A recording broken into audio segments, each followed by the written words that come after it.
বন্ধুরা, welcome to Mampi's kitchen. Mampi's কিচেনে আপনাদের সকলকে স্বাগত জানাই। আজ নিয়ে এসেছি বাদাম মিল্কশেকের রেসিপি। অলরেডি খুব গরম, তাই তীব্র গরমে ভাবলাম বাদাম মিল্কশেক বানিয়ে আপনাদের সাথে শেয়ার করি। ঠান্ডা ঠান্ডা বাদাম মিল্কশেক এভাবে বানিয়ে খেলে বাচ্চা বড় সবারই খুব পছন্দ হবে। বাজারের কেনা বাদাম মিল্কশেক আমরা সবাই খুব পছন্দ করি, তবে এই বাদাম মিল্কশেক খুব সহজেই তৈরি করা যায় বাড়িতে।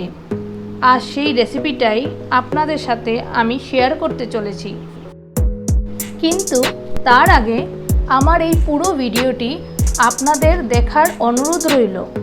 ভালো লেগে থাকলে লাইক, শেয়ার, কমেন্টস করতে ভুলবেন না এবং সাবস্ক্রাইব করে পাশে থাকা বেল আইকনসটাকে প্রেস করে দেবেন, যাতে আমার নিত্য নতুন রেসিপিজ নোটিফিকেশনস আপনাদের সকলের কাছে পৌঁছে যেতে পারে। বাদাম মিল্কশেক বানানোর জন্যে কি কি ইনগ্রিডিয়েন্টস লাগছে চলুন দেখে নেওয়া যাক। আমি এখানে ফুল ফ্যাট দুধ ব্যবহার করছি, আপনারা চাইলে টোন মিল্কও ব্যবহার করতে পারেন। এখানে আমি আমন্ড নিয়েছি কিছুটা, গোটা রাত আমন্ডকে ভিজিয়ে রেখেছিলাম আর আজ সকাল সবগুলোর খোসা ছাড়িয়ে দিয়েছি। তো আমার কাছে রেডি আছে বাদামগুলো পেস্ট করার জন্য, এর ফ্লেভার আসবে শেকে। লাগবে কিছুটা পেস্তা, নিয়ে নিচ্ছি কিছুটা কাজু বাদাম, নিয়ে নিচ্ছি কাস্টার্ড, নিয়ে নিচ্ছি চিনি, লাগবে কেসর, লাগবে এলাচ গুঁড়ো। এবার গ্যাসের ফ্লেম অন করে চুলায় প্যান বসিয়ে দিলাম। এবার প্যানে ফুল ফ্যাট দুধ দিয়ে দিচ্ছি। আপনারা চাইলে টোন মিল্ক ব্যবহার করতে পারেন, সেটা আমি আগেও বলেছি। দুধটা ফুটে যাওয়ার পর লো ফ্লেমে রেখে দেব। এবার চলে যাচ্ছি পরবর্তী স্টেপে। ভিজিয়ে রাখা আমন্ডকে মিক্সির জারে দিয়ে দিচ্ছি। ছোট মিক্সির জারটাই নেবেন, না হলে পেস্ট হবে না।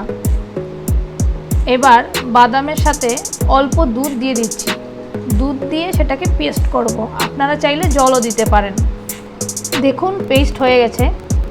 খুব একটা বেশি মিহি করব না, কারণ বেশি মিহি হলে মুখে সেই টেস্টটা আসবে না। শেকটা যখনই আমরা মুখে দেব তখন বাদামের পেস্টের সাথে ছোট ছোট বাদাম যখন মুখে লাগবে, ভেবেই আমার মুখে জল চলে আসছে। আর কেউ যদি আপনারা বাদামটা মুখে পছন্দ না করেন, তবে আপনারা চাইলে সেটাকে ভালো করে মিহি করে পেস্ট বানিয়ে তারপর দুধে দিয়ে দিতে পারেন।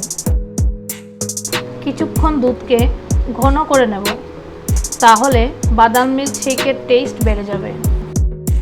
কারণ আমি এখানে ফুললি ক্রিমি শেক বানাতে চলেছি। দেখুন দুধটা ঘন হয়ে এসছে।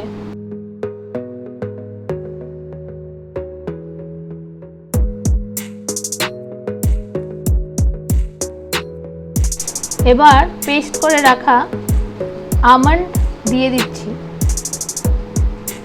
ভালো করে মিশিয়ে নেব দুধের সাথে।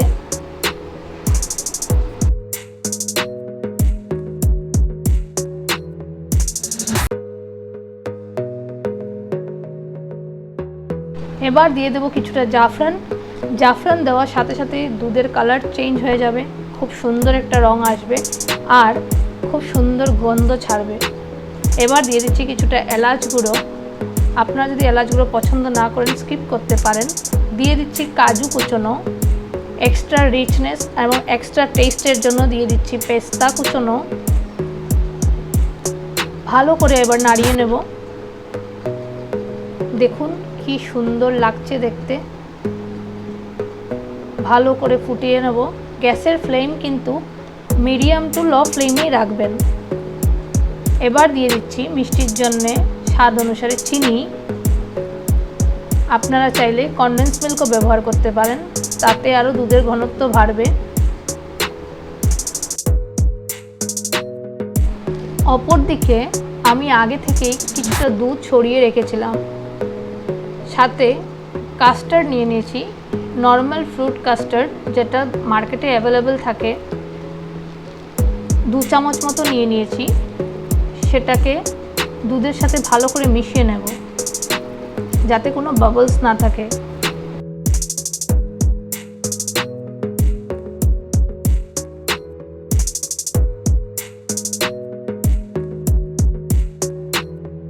কাস্টার্ডটা এবার দুধে ঢেলে দেব।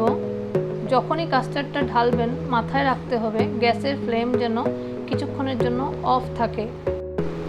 আবার আমি গ্যাসের ফ্লেমটাকে অন করে দিলাম। এবার লো ফ্লেমে রেখে হালকা করে নাড়তে থাকবো, বেশিক্ষণ নাড়াচাড়া করব না, না হলে পুরো জমে কাস্টার্ড হয়ে যাবে। দেখুন আমাদের রেডি হয়ে গেছে ফুললি ক্রিমি বাদাম মিল্কশেক, খেতে খুবই অসাধারণ। এবার পরিবেশনের জন্য সার্ভিং গ্লাসে নিয়ে নেব।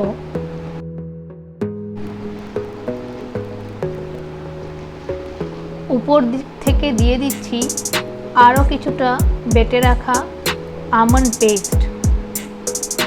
তার উপরে দিয়ে দিচ্ছি কিছুটা পেস্তা, কিছুটা কাজু আর 2-3টে কেসার। দেখুন আমাদের পুরো রেডি বাদাম মিল্কশেক। এবার 2 থেকে 3 ঘন্টা ফ্রিজে রেখে নামিয়ে ঠান্ডা ঠান্ডা বাদাম মিল্কশেক সার্ভ করুন। আর অবশ্যই আমার এই রেসিপিটি আপনাদের কেমন লেগেছে কমেন্টস করে আমাকে জানাবেন। আর যদি ভালো লেগে থাকে আমার এই রেসিপিটি তবে লাইক শেয়ার করতে ভুলবেন না, আর সাবস্ক্রাইব করে দেবেন যাতে করে আমার নিত্য নতুন রেসিপির নোটিফিকেশনস আপনাদের সকলের কাছে পৌঁছে যেতে পারে। ভালো থাকবেন, সুস্থ থাকবেন। ধন্যবাদ আমার এই রেসিপিটি দেখার জন্য।